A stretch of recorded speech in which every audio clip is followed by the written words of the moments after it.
Hello there, and welcome to another episode of Soap Goes to the Oscars. This is episode 12, and we are still in the 1929 to 1930 ceremony year. So there are movies from both of those years. And this is the second to last movie that I had to watch. This one was called Disraeli. This one was a little bit of a journey getting to watch this one. So when I originally started this, it was available on YouTube for free. And unfortunately, I did not get to watch it in time. So when I tried to go do that, it was no longer available. And I finally found someone in England that was selling a copy on DVD, which really just turned out to be like a Turner Classic Movie recording put on DVD, I think. So that cost me a little less than $9 to buy it. Not bad. But then when I put it in my Xbox, it wouldn't work. So it came up with like the titles or the menu screen, but it wouldn't let me click on anything with my universal remote or with the Xbox controller. So I pulled out an old DVD VCR combo thing that I had, and turns out that's, I guess, been sitting in the basement too long and no longer works. So I had to figure out another way, which was to purchase a DVD player. The only thing I had was, other than that combo player, was the Xbox. So I just purchased a little one for like $40. So in the end, this cost about, $40 to buy. Although, I may need the DVD player down the road for some of these. So, and we didn't have a player upstairs, just down in the basement where the Xbox is. So, I didn't really mind buying one, but yeah, it took a little doing. So I had hoped to watch this several weeks ago, but just got to it. So I actually watched this on March 10th, 2024, which was the day of the Oscar ceremony where Oppenheimer just won. So anyway, yeah. So recorded it that day, or watched it that day. I'm recording the next day, and let's get to it. So this was from 1929. Again, the movie is Disraeli. It's another pre-code movie. This was directed by Alfred Green, screenplay by Julian Josephson. It was based on a play by the same name, and it stars George Arliss, Doris Lloyd, David Torrance, and Joan Bennett. Production company was Warner Brothers. When this one started, I was like, I'm not going to like this one. I will be honest, it didn't keep my focus well. I was distracted a little bit going on my phone at times. So I might have missed a couple of things, but in the end, it was good. The main actor, George Arliss, that played Disraeli, was very good, very charismatic as the character, and just did really well. So this is the story. Benjamin Disraeli was a real politician in England. He was prime minister twice, I think. Maybe two terms as prime minister.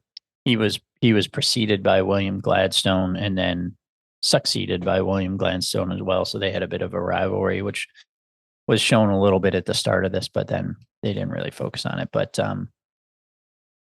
basically, the story of this movie is it's around 1874. He has an ambitious foreign policy. He is prime minister. He just won it, I believe, and he wants to extend the British Empire.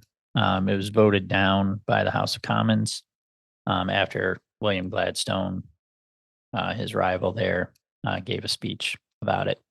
He receives some news that someone from Egypt is in need of money and is willing to sell the controlling shares they have in the Suez Canal.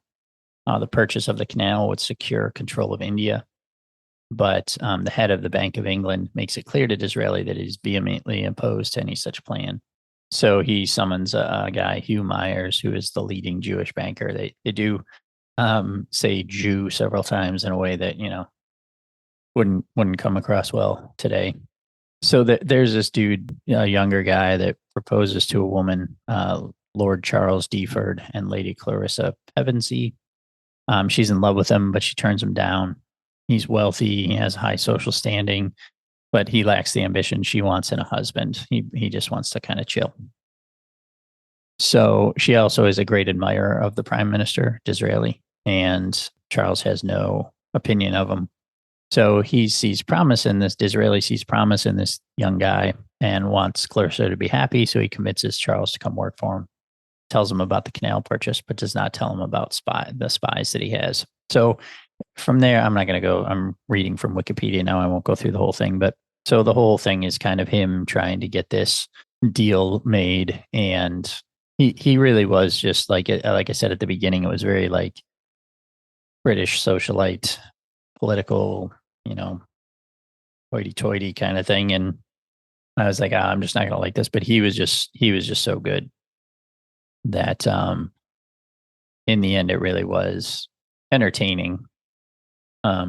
Probably wouldn't need to watch this one again at any point, but it was decent. So Disraeli, this was again 1929 film and part of the 1929 to 1930 Oscar ceremony, which was the third ceremony. We're only on ceremony number 3.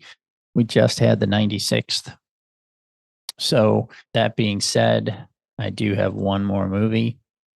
That is All Quiet on the Western Front, the 1930 version, and that is currently available for free on Tubi with ads. So I'm hoping that I can watch that one soon so that I don't miss another opportunity and hopefully don't have to pay for another one. One other thing I'll say about this one was it was short, 90 minutes, so that was good. I do like the short ones. All Quiet on the Western Front is the opposite of that. This year actually had a bunch of short, like nothing was longer than hour 47, except for All Quiet, which is 2.5 hours.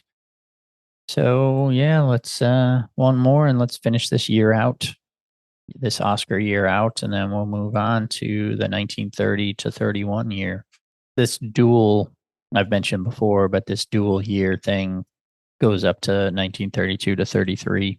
1934 was the first year where it was only 1934 movies. I'm kind of looking forward to that so it's more consistent. Like it gets a little confusing. Not a big deal, but one more movie here for this year, and we'll close it out. That's all I got. Later.